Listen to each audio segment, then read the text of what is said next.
So there's something about starting with kids' interests and then having them make something, and then they say, oh, I really need to know more about this. And you're kind of flipping it on its head.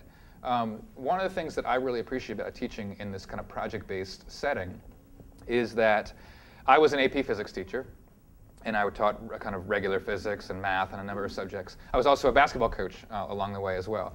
One of the things I love about being a basketball coach is it's me and the kids, and we're going out to compete against this other team. And there's an element of some tough love, and you do what I say, and I'm the coach, and there's that piece of it. But at the end of the day, the transaction is really about me and the kids, and we're on the same side, and we're going out to compete against this other team. And that's and everyone who's coached before, you know there's a very different dynamic when you coach kids. There's this different feel you have when you're coaching than typically when you're teaching. So then as I became an AP physics teacher, I was very struck by how there's a very similar dynamic actually, because it's me. I have some issues with AP, but one thing that's really cool about it is that me and the kids, we were taking on the AP test. And all year long, everything that we were doing, the kids were saying, okay, I get it. You're just doing this because you're trying to get us ready for the AP test. But in my traditional physics class, it's me against the kids, frankly, because I write the test, I make the assignments, and then there's this game. There's this dance that we all do, where they say, hey, what's going to be on the test on Friday? And there's this whole goofy thing that we're doing that I think is really not that helpful. So one thing I love about projects is when we were building robots together, again, it was me and the students, and we were building robots, and then we had a real audience at the end who was going to come in and look at these robots. And so I found engineers, computer scientists.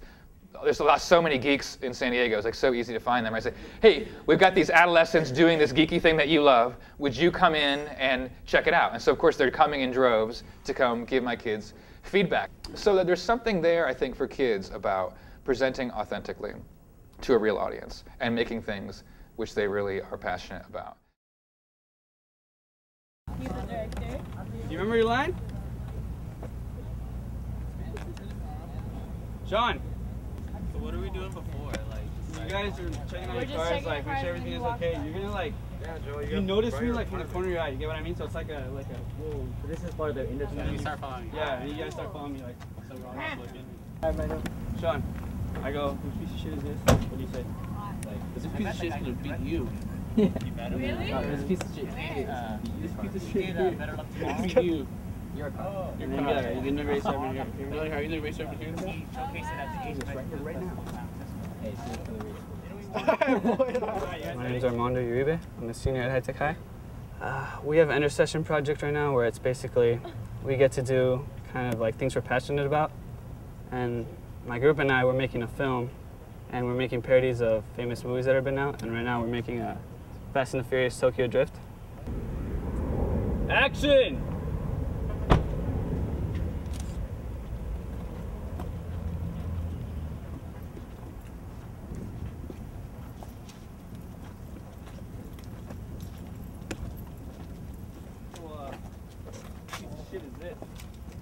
This piece of shit's gonna beat you. Are you the racer I've been hearing about? But you jumped so fast! Showing up at High-Tech High, I was introduced to a lot more technology and kind of new programs that I never knew about. And I found it really interesting when I was able to film things and edit them and add in my own music and everything, and I got really into it. So I guess throughout my years at High-Tech High, I decided to pursue post-production as a career. So for my intersession project, I decided to have some fun with it and do this, since this is what I like doing. So yeah. I think that we have a largely dysfunctional system. And I think that it's not any one individual bad actor that's a problem. I think we have over hundreds of years, or 100 years, we've developed a co-monopoly, essentially, of school boards, unions, administrators. There's just a number of schools of education.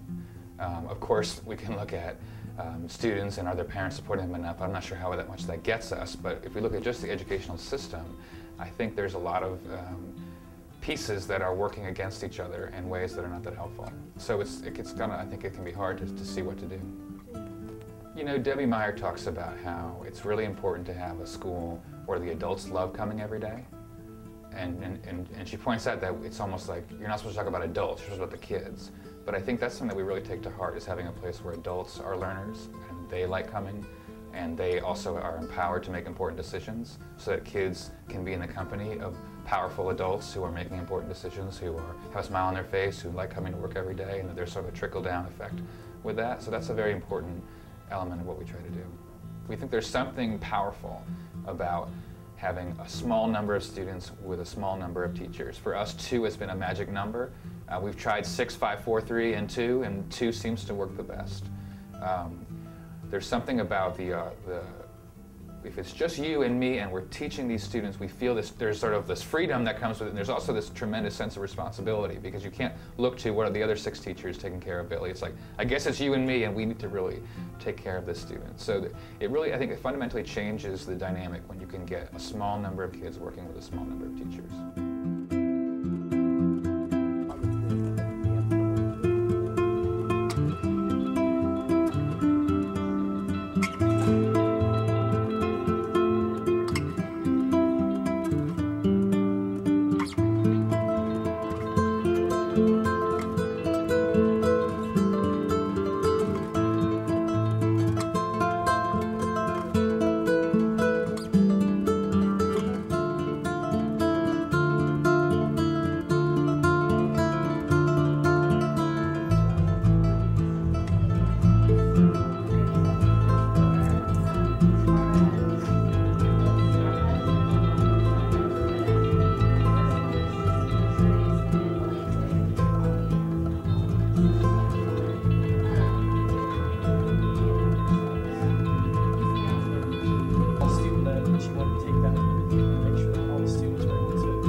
What questions do you have? What reactions, anything, thoughts on people's minds? Yes? You have math and science and so do you fully integrate them, or sometimes integrate them, or how does that work? Great question. So,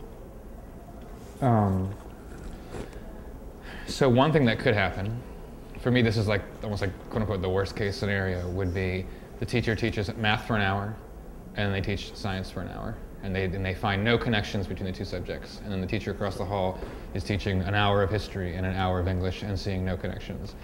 And what I call the worst case scenario is what we do in normal schools. So of course, if I'm teaching math and science, if I don't see any connections, that would really be surprising.